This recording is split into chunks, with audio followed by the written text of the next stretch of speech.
it's going down, man. It's Donnie Houston Podcast. I am Donnie Houston. Check it out. We got a special guest today, man. I got my homeboy Vic in here, man, representing 75th and Canal. What's going on, bro? Yeah, man. Just here on this rainy day in Houston, bro, trying to get in with the content king of the city. You know what I'm saying? Man, appreciate it, man. Appreciate it. How's everything going, man? Man, it's lovely. Honestly, I'm in a good space right now, physically and mentally, getting myself right to start the year off. You know what I'm saying? And drop going on 27 pounds right now since the first. Already, that's what's up. So we trying to make a little something happen this summer. You know what I'm saying? Step out a little bit. Yeah, that's what's up. That boy say, hey, man, the summer body's happening in the wintertime, man. You know what I'm saying? That's what it is. But, so, man, you got the clothing company going right now. Yeah. Last drop was? December of last year, December of 19. It was actually the 5th anniversary drop. It came a little late, but, you know what I'm saying, we still had to celebrate 5 years. Not too many people do any kind of business for 5 years. So For sure. I had to make sure I got that in. Yeah, hell yeah. So, all right, the next one is coming up when? We're looking at like March, tail end of March, early April. Okay, and then what you got coming up for that? Man, it's trying to hit it every, like, maybe 2 weeks. Every 2 weeks after that, it's going to follow with another drop, another drop. That's what's up. Hopefully a couple of collabs trickle in there, you know what I'm saying? So Nice. So, man, let's take it back, because I didn't meet you as someone in the fashion industry, bro. You know what I'm saying? We met, on the music scene, man. You were DJing, you were going by DJ Prolific, man. So, let's just go back and, what side of town are you from? I'm from the east side, man, by way of, I guess you want to consider it North Shore, what sounds funny, you know what I'm saying? North Shore? Okay, yeah. North Shore High School. Grew up on the east side my whole life. Different parts of the east side, but strictly east side. So that's like where Kirko went from. Is y'all from the same? Me and Kirko graduated together. Early on, we actually did a couple of tapes too, like post high school. Like we dropped like 2 early, like right before What Your Name Is, and all that stuff dropped. So yeah, now that's it. It ain't too much coming out the east side, but a lot of football players. Tell you one thing, North Shore done producing. Producing dogs. Y'all keep a team out there, man. Oh yeah, always. So did you play ball and shit? Man, till my junior year. And then I fully started focusing on, pretty much I got tired of doing air raids and running stadiums. So I was like, man, we just going to make this music thing happen. It was already happening for me through middle school. You in a band and all that, or what were you doing? Nah, man, I was just DJing. Oh, in middle school? Yeah, from like 6th grade, I got introduced. My godfather had turntables. He wasn't doing nothing with them. I mean, he showed me a couple of things here and there, but one time I walked into their crib, and he showed me some techniques. So I learned on 1200s. I learned on some like early CD decks and stuff like that. But the 1200 was like, that's king. You know what I'm saying? You coming from a DJ background, you already know what those turntables mean. So I took them. My aunt told me, he was like, man, he ain't doing nothing with them. I took the set. I think it was an old, might have been like a Pioneer mixer that I was learning with. And shit. The rest was from there. So from like 6th grade, I think the first tape I ever put out was in the 7th. The crazy part was on the east side, it's 2 different middle schools, right? You got North Shore Middle School, you got Cunningham Middle School. It's one street that divides whether you going to Cunningham or whether you're going to North Shore. Well, I moved 1 year prior to starting middle school and going to Cunningham, so I moved over to the North Shore side. But all my homeboys, they all went to Cunningham. So it was just one cat, his name was Jason. Jason was probably like the most popular rapper at the time. Wasn't too many rappers running on the east side at all. And we was dropping tapes all the time, bro. We was selling them things for like $10, $15. CDs, pressing them up at the crib and selling them out. The girls loved them. The dudes was like, he hooped, he balled, so it was like a mutual kind of thing. Like the girls was buying the CDs, the dudes was buying the CDs because they was teammates and all that. Man, we would drop a CD on a Friday and clean up, bro. Like we was... That's how we bought all the throwback jerseys and Air Force One, bro, like back in middle school. No shit. Yeah. Wow. Okay, so you go to high school, and what happens with Jason? The same thing. He starts working with a cat. You know that Cyclone song that Baby Bash, and they said it was T-Pain, but it's actually another cat singing the hook. It's a guy named Mikael. I don't really know how to pronounce his name. Well, Jason got involved with that dude. They had a whole little situation called the Cold Chamber.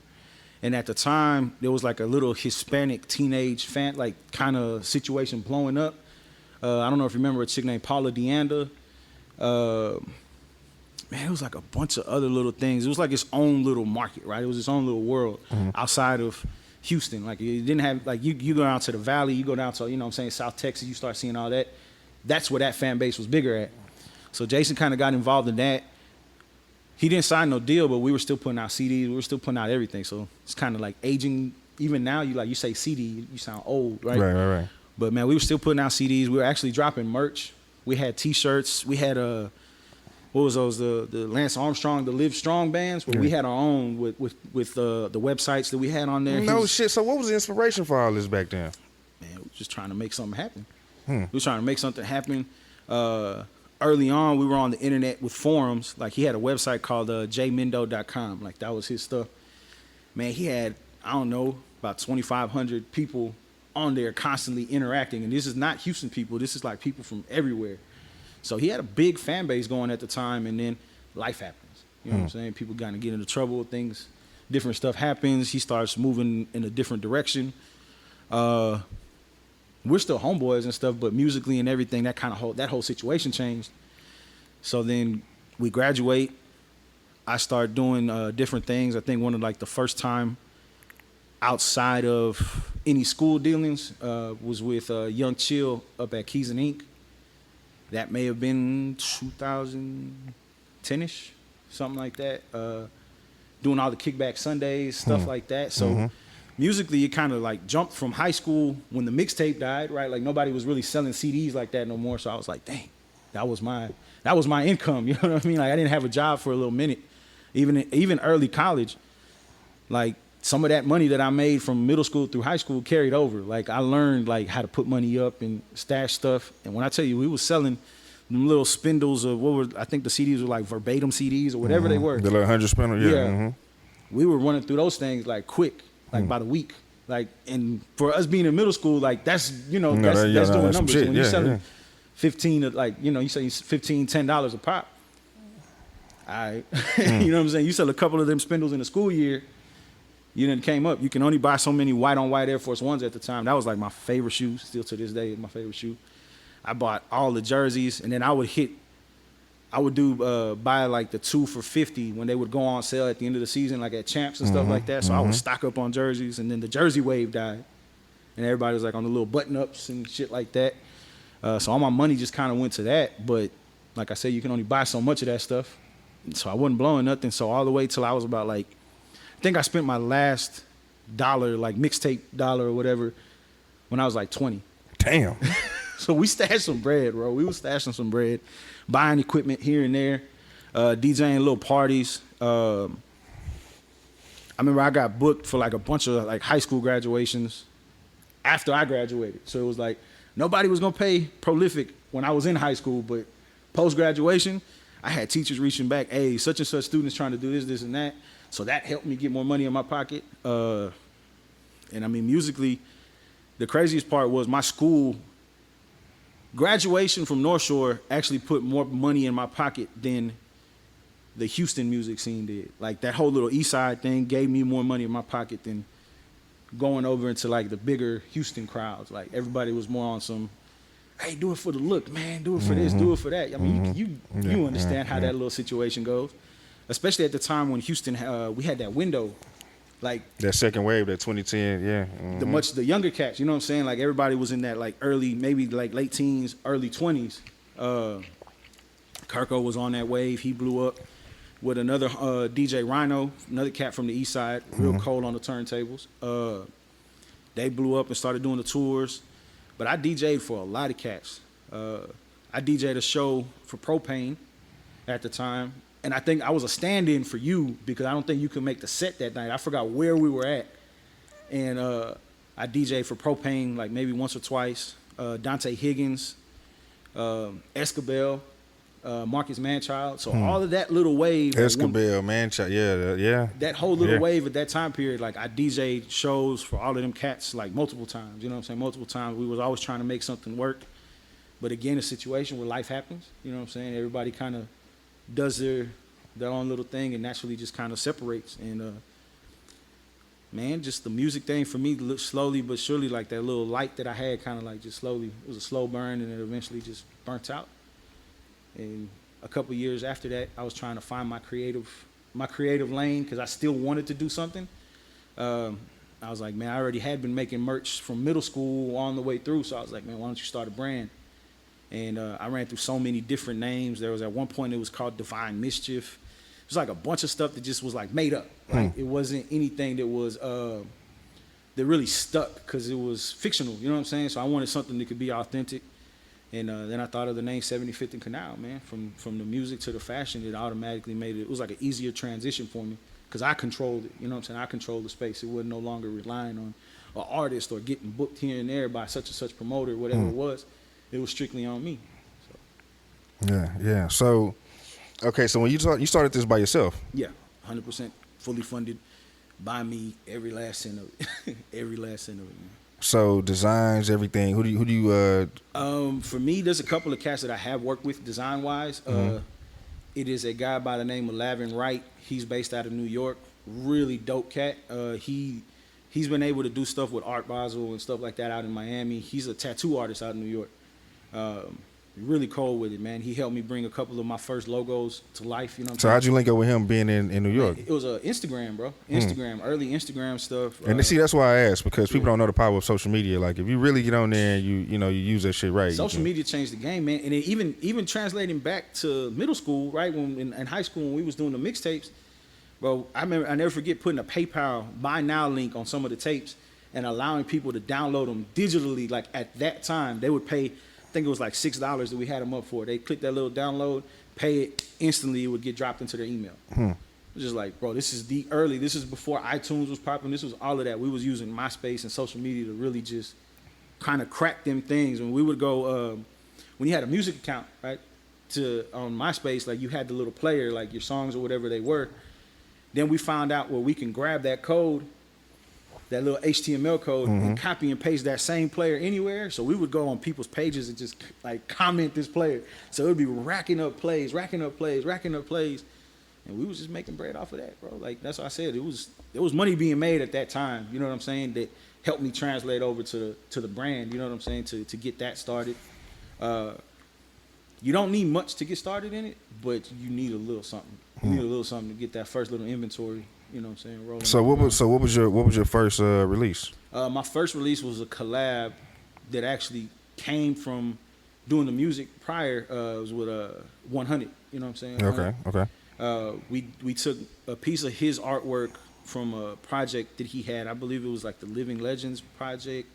It was an artwork where he had the number 100 with like just basically a collage of different things, you know what I'm saying, that's involved in the life that we live, you know what I'm saying. You had the drink, you had money, you had just everything. So we took that 100 design, printed it on t-shirts, and just kind of like ran with it for maybe the first almost 2 years. I never recouped any of that bread.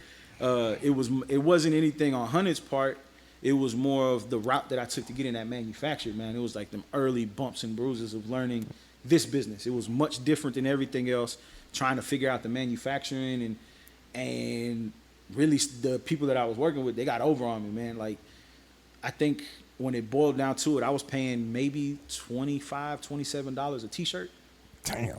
When I finally sat back and did the math, and then here we are selling them for $35, it's like, yeah. That ain't never gonna add up. Yeah, that model just is not gonna last. So it took about 2 years really to recover a little bit from that. Because like I said, I started working a regular job too. Like when everything slowed down, DJing and all that, and I dropped out of school. Like, what school were you? I was actually supposed to go to U of H. Never made it into U of H. Like, that whole was like, you know what? I ain't going this semester. It's a wrap. I did like the little San Jack stuff, getting my basics done.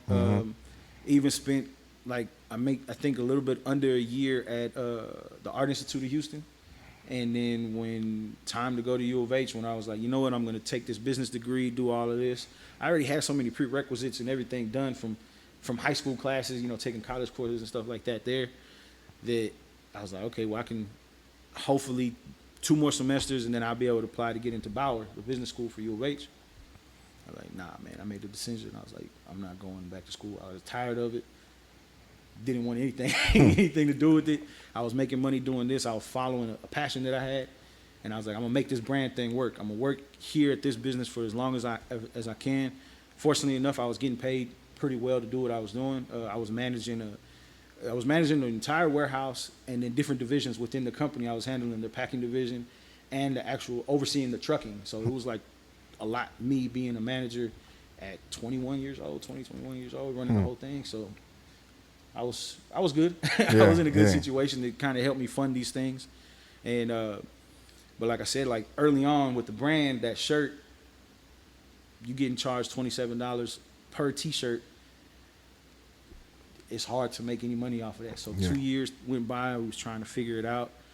At some point, I was just like, "Hunt it here. Just take the shirt, bro. Like you sell them. I'm not tripping. I'm gonna figure this out, and we're gonna kind of move past this." But that was the first shirt that I ever put out. Was a collab with one. So when you come back after that, and you learn everything from that first experience, what do you come back with after that? Or if not, I would say, what would you say is the first success? The first success was a T-shirt that I took. It just said Houston on it, and I took the 2 championship rings from the Rockets that everybody holds so near and dear. We haven't seen a championship for a minute. And it ain't gonna be this year. That shirt set it off, bro. Yeah, we definitely not gonna see it this year. But that shirt set it off. It actually got me a lot of attention. From that shirt, another spanned off of that, which is what I already had in the tuck for a minute. But since all the finances got taken up for those first 2 years, I couldn't run and do it. But it was a shirt. It was the 1994 NBA Finals. It had that on there. I still got that one. Yeah, exactly. That was one of the first T-shirts. And those 2 shirts, man, they actually got me in the door. Because you had the pop up at what was this little spot over there on Richmond? Bit after that. The pop up came after that, and it was at it was off of Richmond. Richmond. Yeah, the spot is called Richmond Studios now, but it was a store at the time, and I took over that spot. But prior to that, it was like those 2 shirts that kind of continuously pushed me. You know what I'm saying? Like, hey, we're making bread off of these. Sell them. I really was just riding the wave of that for a little minute up until like maybe the second half of year 2. And I ended up getting into a store for year 3. So we're kind of skipping ahead a little bit. But the actual follow-up to that shirt was a Mike Tyson shirt that I had where he had like just a bunch of money at an interview. I forget what fight it was from. How are you talking about you holding the shit like this? Yeah, he's holding the bread up like this, and he's just shining, you know what I'm saying? He has his little golds in or whatever. And that one, too, it took me up to, you know what I'm saying? It was able to catapult me to another level because people was like, okay, it wasn't so Houston-centric. That one, it was more of like a wide thing. But Houston automatically sees somebody shining. Everybody knows who Mike Tyson is. So they gravitated to that, shirt started selling. And then I got into Shannon Street Waves. It was way on the north side. They were putting in orders, bro. Like the first one, they were hesitant. They were super hesitant to take the shirts. They were like, you know what, we're gonna try this. So I drove all the way to the north side, showed them the stuff. And this is like north side, like 290, like super far. Like I don't even want to consider it. I mean, we're gonna consider it the north side of Houston just so nobody gets offended. But you know what I'm saying? It was far. And me coming from the east side, you taking that drive, everything is far, right? But they were putting in orders, and when I dropped that off, prior to them orders actually flowing through, like I said, they were hesitant. And the funny part about it, there was another cat in there. His name is Briscoe. Ironically, we graduated from the same high school too. He was a little bit older than me. And, you know, we was just chopping it up and getting to know each other. And then that mutual connection, he started talking to the store owner. And he was like, hey, man, give this cat a chance. This is going to go. Because I was showing it to him, the quality. The owner was on the fence, but this dude was in his ear. Like, they already had a relationship of dealing with some other stuff. Because he was dealing with a Rich Skate House at the time. I don't know if this is another brand that was in Houston too. But anyway, Briscoe ended up talking to the owner, convincing him to take some of these shirts. They were like, we're going to take them on consignment. I was like, oh, man, I could sell these on my own. I didn't want to do consignment. But you know what? Get my foot in the door. We got to, you know, I was like, I bet. By the time I got home, the 30-minute ride, 45-minute ride back, in my text messages, we need more shirts. So that just opened the floodgates, bro. They was, you know, we was doing a couple $1,000s like weekly there with them, and that opened the door for Premium Goods, who originally had turned me away. They didn't want the brand, but I guess they saw the potential of whatever it could do over at Shannon's, and they were like, okay, cool, we're gonna do it over here, and that's on the southwest side. You know what I mean? So I wasn't competing with myself at all, because everybody who's going to go to the north side, they're on the north side grabbing the shirt. People going to come down to Premium, hit the Village, you know what I'm saying? They're going to buy the shirt. And I saw how well that was going. And I was like, man, you know what? I'm going to do my own pop-up. So the first pop-up I ever did was off of Lorraine Street by U of H downtown. This is again prior to the one that you pulled up to, and that was a flop. That was a flop. I was the first time. Wait, this was prior to the one on Richmond, or prior to the one? This is prior to the one on Richmond. Okay. The one off of Lorraine Street was the very first pop-up I ever attempted to do on my own. Nobody else involved. This was like strictly me. Like, I'm gonna do this. I'm gonna figure it out. I rented out a spot for the whole weekend. I think I might have spent maybe like $800 to $900 for the weekend on that spot. And I was thinking that I was like, oh man, I'm gonna do all these numbers using social media. But at the time, social media was still kind of, it wasn't necessarily in its infancy because we were still already blowing up. Facebook was already what it was. Instagram was really popping. Stuff was still in chronological order then, right? Mm-hmm. But I had a very small following. And sold a couple shirts that weekend. It was open all day, both days. And that was a learning point. I was like, okay, I'm not quite ready to branch out and do one of these on my own. Let me stay in these stores for a little bit. They're making more money. It's a lot less effort in that situation. So Shannon's and Premium, shout out to them, man, because they kept the brand going. And they catapulted us into the pop-up than what you showed up to. So that's when my following grew a little bit more. Even not necessarily on the follows online, but it was like people knew at that point what 75th and Canal was. And just from seeing it in Premium, everybody's like, man, they don't got the shirt no more. When are you going to do this? So I actually stalled sales at both stores to build anticipation because I knew I was going to have my pop-up. And that was the first time that I actually had a small line of people outside of that pop-up.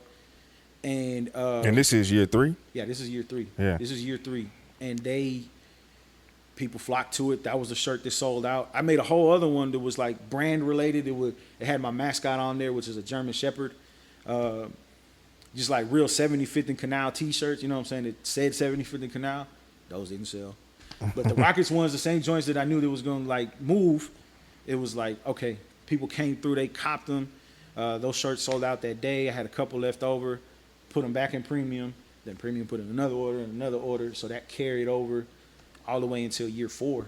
And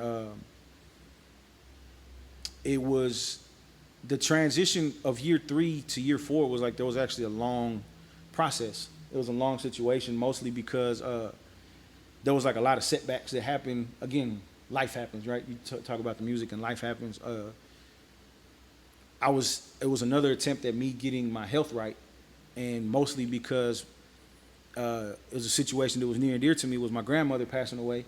So that actually happened 2 days following the 3rd anniversary pop-up. Yeah, that was tough, man, because we was celebrating the anniversary. On the high, yeah. We was on the high. It was my birthday that weekend, and we was lit, man. Like the pop-up happened there for the 3rd anniversary. Made bread. I'm like, we're going out to celebrate. Go out to celebrate. Had the time of our lives. I forgot what club it was. I was lit, and I don't normally drink, so this was like a very rare occasion. We went out, partied, and I didn't make it to her crib Sunday. Sunday morning is always breakfast at grandma's. Like, no matter what, grandma's it's going down at grandma's house. Well, she had already been sick for for a little minute. She had come down with cancer. But I wasn't thinking anything at the time that it was just going to take such a left turn so rapidly. And that Sunday, I didn't go. She fell into a coma. And then like 2 days later, she passed away. But prior to that, the last conversation that I had with her was her telling me to get myself right health-wise. I've been a big dude for a little minute. But at that time, I was like super big, man. I think I was my heaviest. I was like 4'10". Yeah, I was super big, bro. And for her to tell me that, for her to sit me down and be like, yo, you need to get yourself right. Because my sister had actually lost a lot of weight. She had a little surgery. She did some things like that whole surgery, not to shine too much light on the surgery, but that whole thing, you still got to work once you get that surgery. It's still a whole little effort. So shout out to my sister for enduring through that. But yeah, my grandma was like, nah, man, you got to get yourself right. You saw your sister get right. So for this lady to sit there and tell me, somebody who's always trying to feed me tortillas and beans and everything, telling my tias to feed me every time I walk through the door, for her to sit me and be like, hey, nah, you got to handle your business. So that's kind of following that pop-up, that's what kind of took the whole little wave down. And I didn't make nothing for a minute because they hit me. You know what I'm saying? I was like, damn, my grandma's telling me to lose weight. It's one thing you hear fat jokes here and there from people, but grandma, you know what I'm saying? Abuela telling you to like, hey, you gotta take care of yourself. So I took some time to take care of myself. Pretty much lit a fire under my ass at that time, and I was like, I'm not dropping nothing new until I reach this goal weight. So she passed away in January, and then following that, my grandpa passed away. So I was just like, damn, this is like, they went with each other. So I was like, no, I really got to grind. Like she told me to do this. My grandpa stayed encouraging me, and it was a constant, little support system. And I got to make this happen. So I lost. From then, from the time period that my grandpa passed away till my next drop, which was December 9th, right? I had lost 85 pounds. So we're talking, my grandfather passed away in March. So there was actually some time of me, I'm sorry, it was March, around that time period, right? So it was around March. So it was like my grandmother told me this in January. I still kind of was on my ass. And I was like, even though I had made this promise to her, I still hadn't got started. But then my grandfather passed away. I was like, you know what? Let's get it in. So from March till December 9th, I had lost 85 pounds. I was running. I was boxing, counting all my food. And this is 2017, right? So the Astros win the World Series. This is like a lot of stuff going on in the city, so it's a really good time. So I'm dropping weight. I'm getting ready to do this drop. And I'm just trying to sit back, and I'm still at work at the time. I hadn't quit work. And I'm just like, I got to do something crazy that nobody's ever done. And there was another idea in the tuck. It was the trailer. It was the pop-up, the mobile pop-up. I'm like, nobody's done this before. I'm in a position where the years prior, the stores put money in my pocket. There was money there. So I'm like, we're going to do this. So I told my dad, I was like, yo, Pop, this is what I'm trying to do. And he was looking at me crazy. He was like, man, what the hell, what are you trying to do with this? He didn't get it at first. And I was like, man, I need you to find me a trailer. So he already had contacts and stuff like that he could reach out to. And he was like, hey, this is what they want. They want X amount of dollars to get it popping. So they built the shell. They built the trailer. That's it. None of the interior. That was all done between me and my dad. So prior, I'm losing all this weight, getting myself right. We start working on this trailer in November. And by the time we completed the trailer, which was December 9th, like I had it circled. Like I was like, my goal weight is going to be done by this. Why I felt that this date in particular was for whatever it was, I was going to hit my goal by this time, and I was determined. So I hit my goal weight. I got down to, from like 407, 410, whatever that may have been, lost 85 pounds. I got down to my goal weight. We started working on the trailer in November. By December 9th, everything was complete. By December, and it was the craziest thing, man. Like I said, you manifest, like you're able to manifest things. You speak stuff into existence. Right. This was the people date. Don't understand the power in that, dog. Man, they really don't, bro. It's a lot of things that I spoke into existence, like good and bad. Yeah, definitely bad. Yeah. Definitely learned some shit about speaking bad stuff into existence. But that was like the one thing that I was like, yo, we're gonna make this happen. December 9th, I had officially quit my job. I was like, I ain't going back. I actually used my job to build the trailer. Like there was certain stuff, like resources there that I was like utilizing to get stuff done. While I'm here, shit. Yeah. So we built it out. Me and my dad. It was father-son project, real cool. That's live, man. He's always been a supportive person. My mom's as well. They didn't really understand any of the stuff that I was doing, but they're like, we know you're gonna make it work. Like somehow or another, you made it work. Whether it had been music early on when you was younger, to this now, we know you're gonna make it work. So they were tripping out by the people's responses, like walking in, like they stayed at the pop-up on December 9th for a little minute. And this is actually still in the same year of year 3, but we're kind of transitioning into that four time. And we do the pop-up in December 9th, and people start walking into this trailer, and they're like, yo, what is this? The amazement. So then my mom sees these kinds of things. My dad sees these things. Wait, what was the one on the 9th? December 9th was a pop-up that I had when I finally made the new drop after losing weight, after, my grandmother's passing. It was December 9th, 2017. Which drop was that? This wasn't anything really new in particular. It was just a pop-up. Yeah, it was just a pop-up. Okay, gotcha. It was a couple of new designs that I had introduced. a couple of things that had like roses in it. It was like a little paying homage to my grandmother. She was she loved roses. She had like conversation, like she would go outside, water her plants, and talk with flowers. So I was like, I gotta figure out something to, she pushed me to this point, so I'm gonna do something to honor her, right? So it was like a couple little pieces with roses. Those sold, which tripped me out, right? Because it just said Canal, or it had the letter C on the back. And it had these roses, and a lot of time before when I would do kind of like logo-based things, they didn't sell. These were selling. Nobody really knew that it was a homage to my grandmother or nothing like that. So it wasn't like I feel guilty if I don't buy it. You know what I'm saying? It wasn't nothing like that. But they ended up buying it, so I was like, this is crazy. So those sold. Still wasn't like a major heavy sellout, right? Still wasn't like that big. How are things gonna work here? But even still, I mean, it catapulted us into year 4. January 27th is like, I guess it's the anniversary date. My website lets me know that because they're like, yeah, you purchased the domain and everything on this date. This is you're officially open. So I was like, okay, January 27th is the date. Nothing really like, I guess, big happened. You know what I'm saying? Like new drops or stuff like that. So it was kind of like little teaser stuff. Little shit here and there that was kind of like repeats because I'm like, hey, man, people love this Houston t-shirt. People love this Olajuwon tee. For the 4th anniversary in March of 2018, we redropped the Tyson shirt in another colorway. It had some little slogan on the back with a 4, you know what I'm saying, symbolizing that. And then, again, just moving the mobile trailer around, people being amazed by that. My mom constantly seeing the reaction from people. They were getting, a sense of pride. They were like, yo, your son is actually, making something happen from a crazy idea that he had that nobody else has. And they kind of like really excited about it.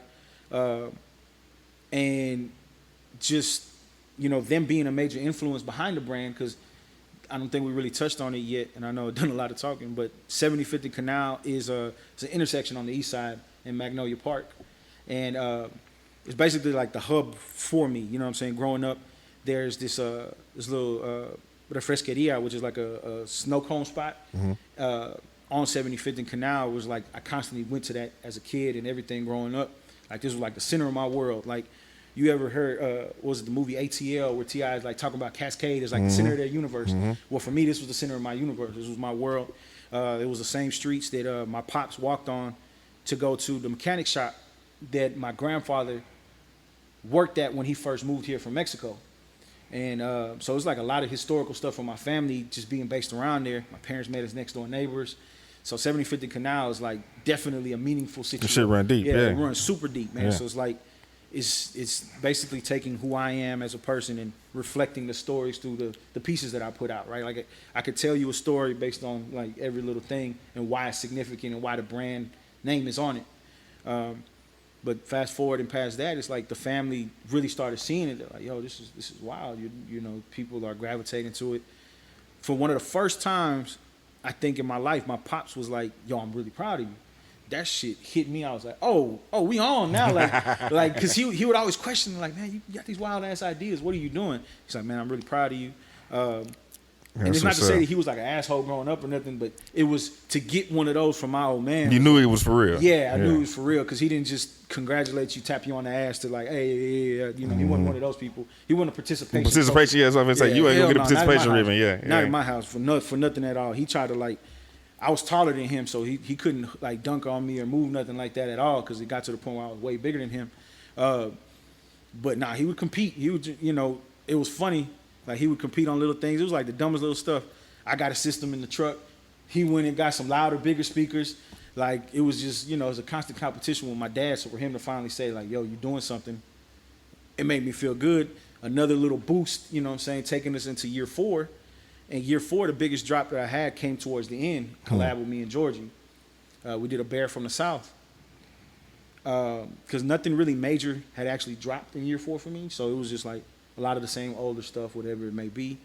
Was working on a collab through those years with a bigger brand, but I think I told you off camera, off mic, that shit fell through. But the Bear from the South was like humongous because we had a line wrapped around the pop-up that like, I mean, it wrapped the block. There was a couple of hundred people in that line, and we sitting here like, they're lining up for this bear. They're lining up for this stuff. And there's videos online where I'm checking people out, and when we opened the door, it was just a rush of people into this spot. So if you take the spot from the staircase all the way to here, like that's how big the space is. So you from the staircase all the way to there, and we got people just flocking in there. And I'm just like, yo, this is wild. They're here for this bear. The bear that we had on hand sold out in minutes. Just sold out in minutes. And we were open from, I think it was noon on Black Friday until it may have been like 6 p.m. Well, the bulk of the inventory had sold out in the first couple of minutes, but we stayed open because there was like, okay, oh, well, hey, we found some more bears. So we brought those out. I had dropped some signature pieces, but I actually made them as crew necks, which was the Houston shirt, the Olajuwon joint, and the Drexler shirt too that I forgot to mention. So it was like the whole little finals. Because the Drexler was on with the 95, right? Yeah, the Drexler was the 95 one. And those sold out too, all the crew necks. So it was like really big. Georgie had dropped some hats, sold all them things out. So it was like a really good day for us, right? Like one of the first times that I felt that I was like, something big can come from this. Now, keep in mind, I had already quit my job. So living off of other stuff that I had already done, stashing money to pay bills, you know what I'm saying? Like, I didn't really spend too much in that little time period. That was something that I learned. Like, you got to, being self-employed, you got to tie that money up. So when we saw the numbers that we did, I was like, this is wild, man. I could really make a living off of this. So it took us into year 5. Year 5 happens. That collab that I told you about fell through.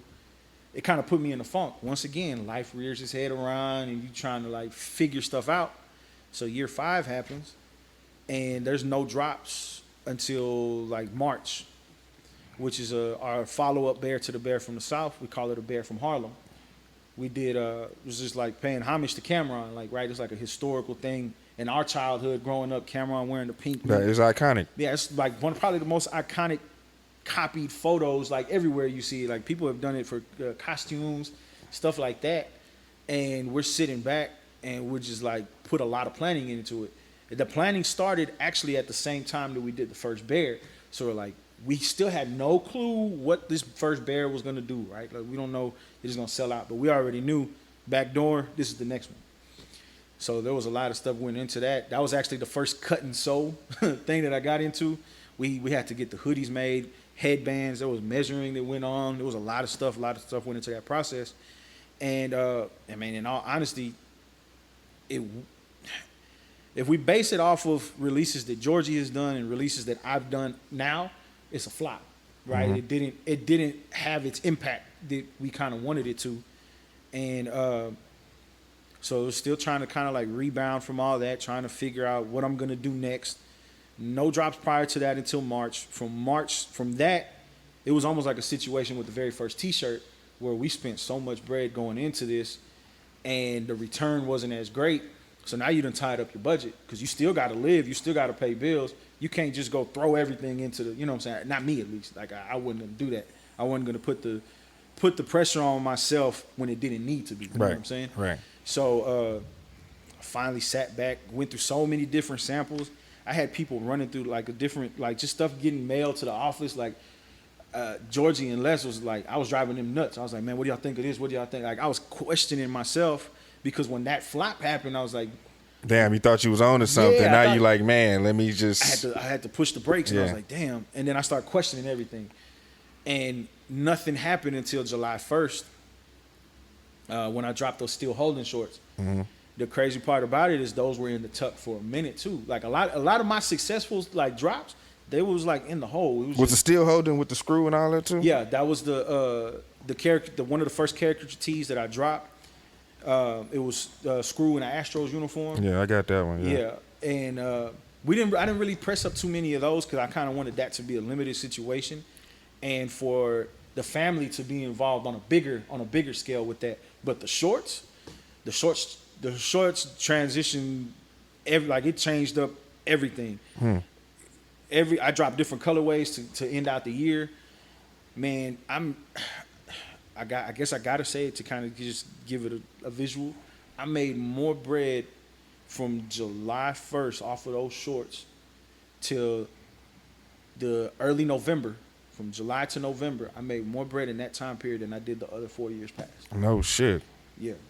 And that's when I was like, okay, again, we had that reassurance like in November prior to like, yo, we can really do it. Then we had the flop that was like, all right, man, humble yourself a little bit. You got to figure this one out. And then July came, and man, it changed everything. I was able to cop a spot in the Heights. I was able to do some things. Blessings, bro. Like really, just you kind of stay. You kind of stay the course of what you're doing, and just focusing on everything that you trying to accomplish, right? And man, it was a huge blessing, bro. It was a huge blessing to be able to achieve that. And right now, I'm trying to figure out taxes and stuff. But that's on the back. Yeah. You know what I'm saying? But well, I mean, you always owe them. You know? Yeah, I ain't never gonna stop, man. I ain't never gonna stop. But man, yeah, those shorts, they took it to a whole other level, bro. Like again, people were fiending for them shorts. They was lining up outside of the trailer for them. Yeah. They were selling out quick. Every drop, sell out, sell out, sell out. And I was hitting them quick too, because from that July standpoint, I was hitting them every 2 weeks. Another colorway, another colorway, another colorway. And each time, they just sold out. They sold out. And shout out to the Houston women, because I gotta give a big shout out to the Houston women for that, because while dudes was buying them, yeah, this was kind of like that a time period for women to like really be in athletic wear. Like they would step out to whatever Sunday fun day it was, and they was wearing, the little crop tops. They was wearing the little biker shorts and stuff like that. Well, they took them shorts and they blew them up for me, man. So like, big shout out to Houston women, man. Like they took them shorts and helped me elevate to a whole other level, which is opening up the doors for me to make things for women. You know what I'm saying? At least within that athletic wear standpoint. Right. But yeah, man, Houston women. That's what's up. That's what's up. Women, they definitely helped me elevate that like to a major point. They got me right here. I'm kind of like, I'm not chilling, but everything is coming. So I'm just kind of. It's making sense. Yeah, it's not a situation where, man, I don't have no drops. I don't have nothing. It's just like, nah, we waiting. We wait until it warms up a little bit, and we're gonna start hitting them again. So March, April. Hopefully, Houston weather kind of gets appropriate. Well, that could be next week. Yeah. I could have dropped them a couple of days ago, honestly, when it was 80 degrees and sunshine outside. For real. But everything still had like you still got to kind of time. Yeah, no, I know for sure. Once we get past South by Southwest and all that, it's and a then go. It's a go for me. Man. It's a go. So there's a lot of other stuff coming that I'm excited about. Hopefully, some of these collabs that I've been working on with a bunch of other brands in Houston, and hopefully ones that I can speak into existence. So it's a lot of things going on right now, man. It's pretty cool. Yeah, that's what's up. Well, I definitely fuck with the brand, bro. Like every time I see something, dog, like a lot of Houston cats come to pop-ups, right? But or they go support, but it's different when it's like somebody that you knew from me DJing, like we crossed paths that way, and for you to come through and support again, bro, that's big, because it doesn't happen all the time. You know what I'm saying? People can dab you up and do all this, but for you to come through and spend money, you know what I'm saying? Like it's not something that you have to do, but you did it. You done been through pop-ups over the years. You discovered the brand, man. You show a lot of love, bro. I genuinely fuck with it. Like I be like, dog, this nigga's killing this shit, man. Like this shit is hard as fuck. Like I say the Paul and Cam, man, that was genius. You know what I'm saying? We didn't talk about that, but that was genius, dog. Yeah, and I mean, in my opinion, you know what I'm saying? Nah, bro, it was something that bro, it was chilling. Like all of those designs that I like dropped at the tail end of last year, they was all chilling. Like I could have done them early on, but it was me questioning whether or not to pull the trigger and just like, all right, just start getting them out.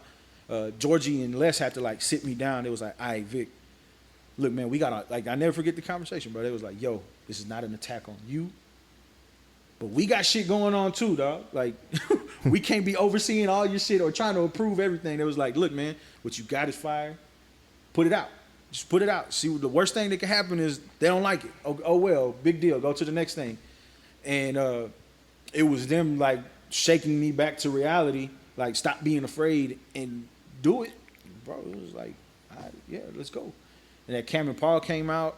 That was one of my favorite drops last year, just because what the shirt was. You know what I'm saying? For me, being back in middle school, taking me back to the early points of music for me.